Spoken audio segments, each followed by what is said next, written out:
Good morning. Welcome to the Morning Touch. I'm Darwin Campbell, and I hope this morning, this quiet Saturday morning, finds you in good spirits and good health. I want to share with you a few moments from the book of 1 Samuel. It's a very, very powerful message in the short time we have together. Let me read it first, and then we'll make comments. It's about Hannah. In chapter 1, Verse 9, the Bible says, Hannah got up after they ate and drank at Shiloh. Eli the priest was sitting on a chair by the doorpost of the Lord's tabernacle. Deeply hurt, Hannah prayed to the Lord and wept with many tears. Making a vow, she pleaded, Lord of hosts, if you would take notice of your servant's affliction, remember and not forget me, and give your servant a son. I will give him to the Lord all the days of his life, and his hair will never be cut. Hannah was barren. She could not have a child like other women, and it made her sad and sorrowful.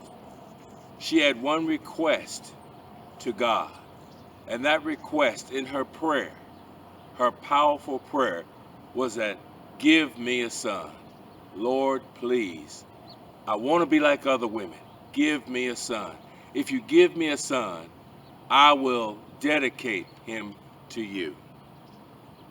Indeed, prayer is powerful. I know I used to grow up with my grandparents, and I used to watch my grandmother pray all the time, and sometimes at night I'd hear her pray. And some of the prayers, of course, would be for me and the family and for her husband, my grandfather. And at the time, I used to wonder, she's praying every night, over and over again. Praying in the day, in the morning, over and over again. And at the time, I did not understand what it was or the value of it.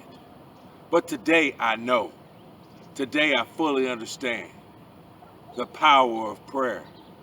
My grandmother used to say, prayer changes things, son. Don't ever forget, prayer changes things.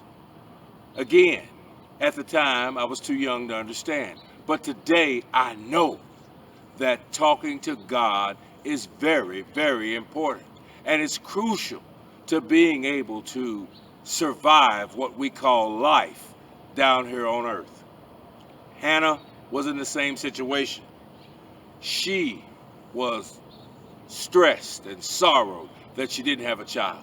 As she petitioned God in a very, very heartfelt way.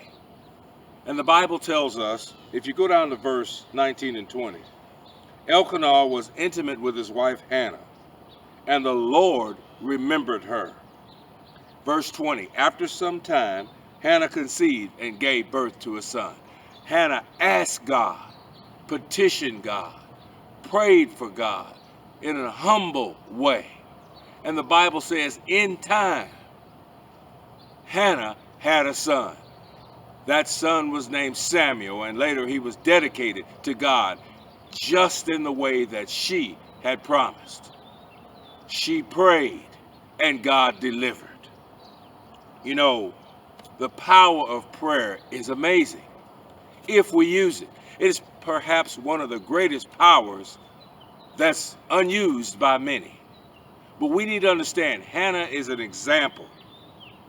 Hannah's prayer teaches us and shows us the value of talking with God. It shows us, indeed, that what my grandmother told me growing up, prayer changes things. When you talk to God, it makes a difference. And many of us neglect and ignore that valuable power and that valuable privilege to approach God in prayer and to talk to Him about what's on our hearts.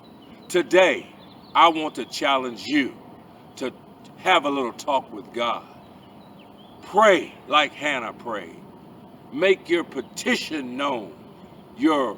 Come boldly before His throne and make your desires before God. Lay them before His feet and see what happens. You see, Hannah shows us the value, and most importantly, that God listens.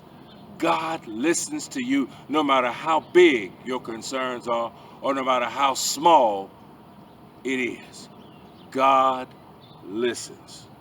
You know, sometimes we can't see the value of prayer because we're blinded by our own doubt. Oh, nothing's going to happen. You know, we live in a fast food society that wants things now. It took time for Hannah to have a child. God answered her prayer in time. She had to wait, and God delivered. Don't challenge God by putting a timetable on him. Don't be blinded by your own doubt. Don't be influenced by others or the obstacle that's in your way, whether it's a medical obstacle or a financial obstacle or an unemployment obstacle or an eviction obstacle.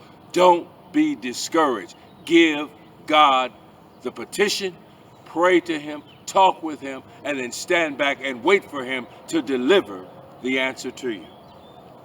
Many times we're stopped because of our unbelief. We wonder, why doesn't God answer prayer? God does answer prayer, but we are blinded by our doubt. We can't see it for the obstacle in the way. We are influenced by the people around us saying, you know, that doesn't work. I tried it and it doesn't work. So you fall faithless on your face. You fall faithless and you end up not getting that prayer fulfilled because you have listened to others who are uninspired and have no power and have no faith. It's time you turn away from those individuals.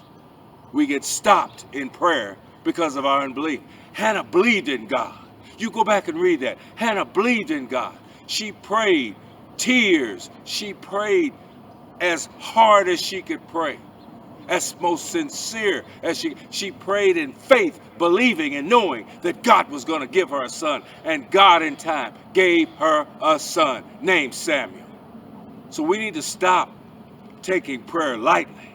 We need to stop allowing others to influence us about our prayers. We need to have them private.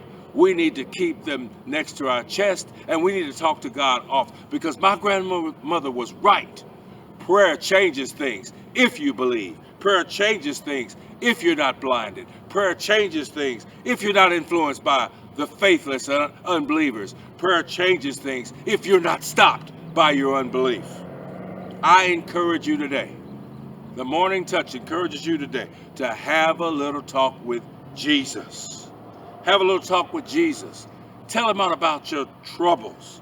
He will hear your faintest cry, and he will answer by and by. When you feel a little prayer for yearning and a little fire in you is burning, you'll find a little talk with Jesus makes it right. You'll find a little talk with God makes it whole.